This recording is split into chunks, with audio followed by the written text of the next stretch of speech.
नहीं, मैं इनको अलग अलग आइडेंटिफाई थोड़ी करते हो कि भाई ये कौन सा है, ये कौन सा। अभी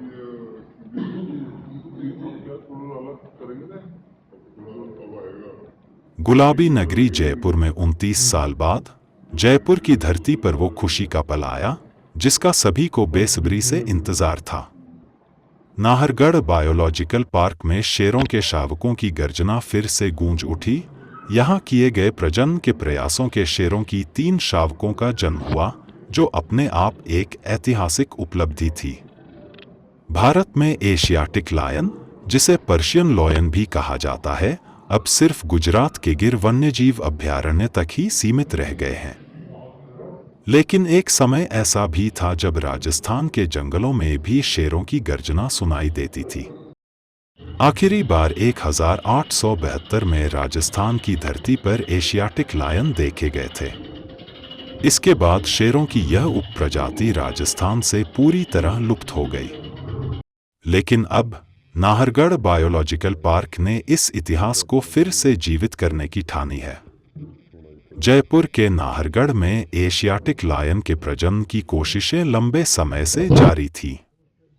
30 साल के अथक प्रयासों के बाद साल 2016 में वो ऐतिहासिक पल आया जब गुजरात से लाए गए शुद्ध एशियाई शेरों की जोड़ी सिद्धार्थ और तेजिका ने इतिहास रच दिया।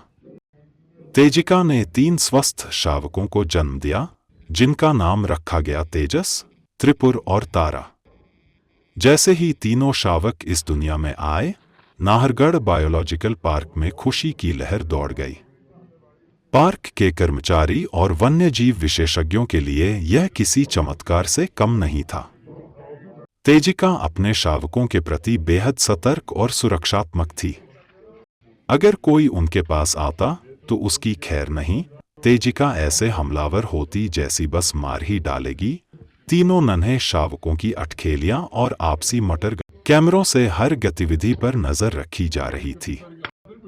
शावकों का पहला स्तनपान, उनके पहले कदम, उनकी हर मासूम हरकत, सब कुछ रिकॉर्ड हो रहा था। तेजस, त्रिपुर और तारा की हर अदा पर पार्क के कर्मचारी और पर्यटक मोहित हो जाते थे। तेजिका की ममता और शावकों की मासूमियत ने नाहरगढ़ बायोलॉजिकल पार्क को एक नई पहचान दी। ये सिर्फ 3 शावकों का जन्म नहीं था, ये जयपुर के गौरवशाली इतिहास के पुनर्जन्म की शुरुआत थी। अब राजस्थान के वन विभाग की कोशिश है कि प्रजनन कार्यक्रम को और आगे बढ़ाया जा रहा है। अगर ये प्रयास सफल होते हैं तो आने वाले समय में राजस्थान के जंगलों में भी गुजरात की तरह एशियाटिक लायन की गर्जना सुनाई दे सकती है। तेजस, त्रिपुर और तारा अब नाहरगढ़ की शान है। ये शावक सिर्फ शेरों के संरक्षण की कहानी नहीं कह रहे, बल्कि जयपुर के गौरव को भी फिर से जीवंत कर रहे हैं। और अगर सब कुछ योजना के मुताबिक चला तो एक दिन राजस्थान के जंगलों में शेरों की गर्जना फिर से गूंजेगी। नाहरगढ़ का गौरव लौट रहा है। उनको हटाना जरूरी था। सुनाई पड़ेगा।